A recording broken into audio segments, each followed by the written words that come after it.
But let's look at some other teams and their starts for the month of October. I would love to know what you've learned from just kind of perusing around the league and looking at teams who particularly have started off not so great, and other things you might have learned through the first month of the season. I know, I think the entire vibe check was accidentally negative. That was not the intention, but sometimes it's easier to talk about the bad than the good, especially in the early goings, because with everything we're going, well, it's a small sample, but this could change. But I feel like the negative is a little bit easier to pinpoint because it's how can they improve from here, not the Vegas Golden Knights are stomping all over everybody. What do we need to know? We know they're championship caliber. So for this, you look at a team like the Penguins, right? They're very big topic of discussion right now because they had a big offseason. It's the Kyle Dubas show. You have Erik Karlsson coming into the fold, and they're falling flat on their face. They lost to the Ducks. They really just haven't had a strong start, and they're towards the bottom of the Eastern Conference standings, which doesn't mean much right now. It's, you can't lose a playoff spot right now, but you can dig yourselves a hole, and it feels like that's what they're doing when this is a team that has a lot on these next couple of seasons. So the pressure is up there.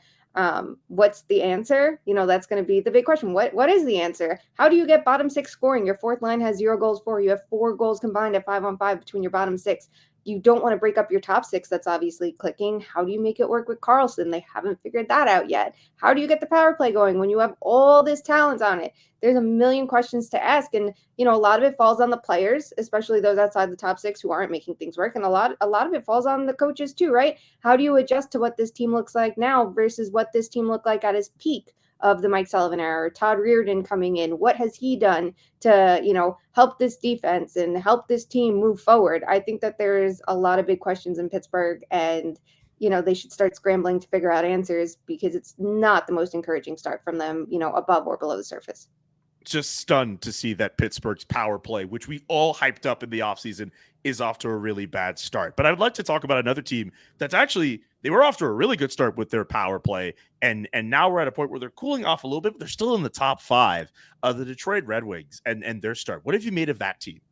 Well, their collapse the last couple of games did stop me and Max from writing about them because we were questioning, are the Red Wings for real? And the two of us were discussing it and going, well, there's a lot of reason why they're not for real. If you look below the surface, the top line is killing it. The switch to Luke Sturman on the top line has been perfect. Larkin and DeBrincat are the perfect pairing together. We've seen Larkin pick up his playmaking in recent years, and that's perfect pair alongside Alex DeBrincat. But below that, you see the production from that second line. The numbers below the surface don't back it up at all. So you look at it and go, well, that's probably unsustainable. They're running 11 forwards and 7 defensemen, and it seems to be working for them based on the roster that they have right now with the Fabry injury. But, pretty much every element of their game, except for goaltending, had sustainability concerns.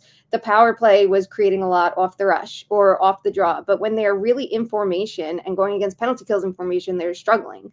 You can see, Larkin and DeBrincat doing the most to make it work, but they're running with this 3 forward, 2 defenseman unit, which generally we're seeing in recent years trend down, in terms of expected and actual goals. And here's a team going in with it because of the roster they have, and having Shane Gothisbeer on the power play makes all the sense in the world. But the fact that, they're coming back down to earth, which was going to happen when you shoot and score at, 50%, it makes sense that it did, but the fact that it's crashed down the way it did the last couple games, you have to wonder maybe if they should move a defenseman off, maybe move someone like Seider off, whose job is really just holding the blue line and putting Gothisbeer there instead, and then you put Raymond up so you have 4 forwards. Like, is that the approach that they need? So right now it's all going to be about adjustments because it feels like the momentum from the power play was such a game changer for them.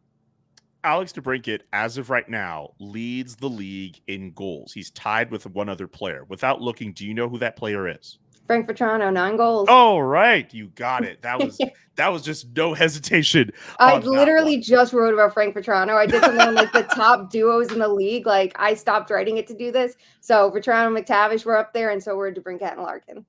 Dang it. Okay. I was hoping for a fun guessing game with that. What about some other players who are doing really well? Like Auston Matthews, 7 goals to start off his year. What have you made of how he's been shooting the puck and where he's been shooting the puck this year? Well, it's interesting because he comes into the season with back-to-back hat tricks. So you're thinking he's back. That down year by his standards last year, which was not a down year at all, just by his super lofty standards. He had 1 goal since then, since the first 2 games. But it's not for a lack of trying. It's interesting to see that his average shot location, his average shot distance is around 20 feet, which is closer than years past. It was 27 feet around, the last 2 years. And right now it's the highest that it's ever been, but obviously it's only a couple games, so we could see that easily get weighted down as the season goes on.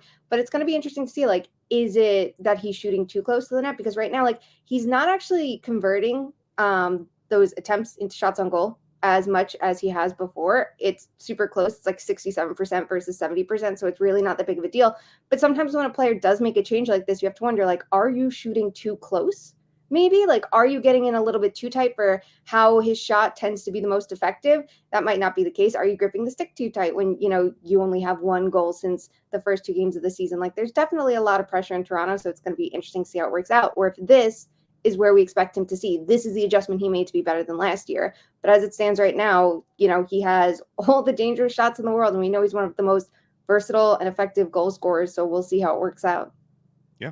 Two more before we let you go here, Shayna. What about Minnesota and Edmonton and some other teams who have been allowing a lot of goals? I know last week, Fluto Shinzawa and we did a piece on teams who have transitioned from man-to-man defense to zone, and Edmonton's at least one of those teams that have done that, and it hasn't really worked out for them to start. I know their defense has always been in question with them, but they have allowed 32 goals to this point in the year. They're still in the top 10 of goals allowed. Calgary actually has allowed one more. They also transitioned to zone defense. Seattle, San Jose, Carolina. I'm stunned about this. Minnesota tied for the most amount of goals allowed with Carolina. That's a team that we consider to be among the best defensive teams, at least we did last year. But now we're at this point where they're on the opposite end. What have you made of that? Well, Carolina, I think a lot of it is goaltending based with the Frederick Anderson injury. I think that was the biggest problem, and it was less the defensive efforts. They were going to be in the vibe check, and then Anderson came back, and they seem to have cleaned it up a little bit. And also, like, they're not going against the worst team, so it was a little tricky. But we're seeing with other teams like Minnesota, it's part of its defense, right? They're allowing more shots against, more quality chances against, and they're allowing more goals against. And the loss of Jared Spurgeon is super clear at even strength and on the penalty kill. That's something I know Joe Smith and I are working on after this to kind of see what's breaking down on the penalty kill, because it obviously is, different than it was last year. And they're going a little aggressive right now, and I think it's burning them. Some teams are built for that, like the Canes. Not all teams are. It depends on the personnel. And, sometimes it takes time to wrinkle out any changes when you tweak your penalty kill. But a team like the Oilers changing their systems, it's really tricky because the roster didn't change that much from where they left off last season on the blue line. So to change these, because they got beat by Vegas, right? We see it. It's a copycat league, and if you can't beat them, you want to join them. And that's what it feels like the Oilers are doing there with the Golden Knights, which makes sense because the Golden Knights were so successful, but the teams are so differently built. So it's kind of interesting that they're focusing more on protecting the middle instead of getting the puck out as quickly as possible and let the forwards work their magic that, worked so well for them before. But because they kind of fell apart in the playoffs, it does make sense why, they'd want to be a stronger team defensively to kind of stack up. It's always been a weakness. And the challenge for them is that their goaltending isn't great. So that unreliable goaltending might have forced the conversation even more. What really hurts, though, is that their goaltending has absolutely fallen apart behind the defense. No, they have no support, but you need it that they can respond a little better to their workload. And it feels like they've just been absolutely positively struggling to do that right now. You see, I think as of Monday night, they only had one quality start on the season, and that was a game against Nashville that Jack Campbell had. Otherwise, it's been a mess from everybody. Yeah, it just not looking good in the Albertan provincial capital, and also in the city to the south of them as well, and for other teams up on that list. One last one for you, Shayna. The NHL putting out about an hour ago the 3 stars for the month of October: Jack Hughes, Elias Pettersson, David Pasternak, for the way that they went about the first month of the NHL season. Love to know your thoughts on if the NHL got that right and who you feel should be in that conversation for off to being on a great start. Your first 3 stars for the first month of the season. So I did have David Pastrnak in contention. He's been killing it in the fact that he's that last bit of star power up front. It feels like for Boston right now, considering some of the subtractions, it's all the more important. What underwhelmed me is that the Bruins have had the easiest schedule to date so far. So I kind of took off points for that. Pettersson definitely could have been up there. I thought about him, and Quinn Hughes as well. But for me, I went with Leon Draisaitl, who has been scoring a ton, as we all know he does. But more importantly, his play below the surface has been a topic of conversation for years because defensively, he's not the best. And offensively, sometimes he doesn't drive his own line. And yes, he's been with McDavid. I think it's like 45% of his 5-on-5 minutes this year, which is, a good amount.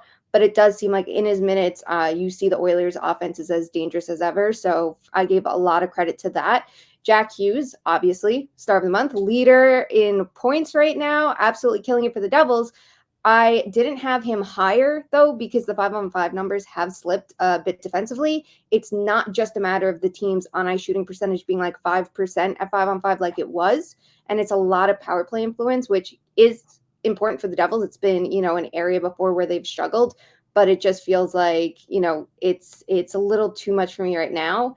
But the second star was Alex DeBrincat because he's just been fantastic. And for him, I think there was a lot of pressure on him to show that he could bounce back this year, that he could be that superstar, and he has been exactly that. Yes, a lot of it's the power play, but I liked his 5-on-5 numbers below the surface as well. You really see, the damage that him and Larkin are doing. And that put Larkin right in the conversation too. It's tough this month. You have guys like Quinn Hughes were making the case. At that point, he hadn't been on the ice for a 5-on-5 goal against with Philip Hronek. He hadn't until last night when 2 were scored against by the Predators. So there were a lot of good contenders this month, but I like my picks over the NHL just a little bit.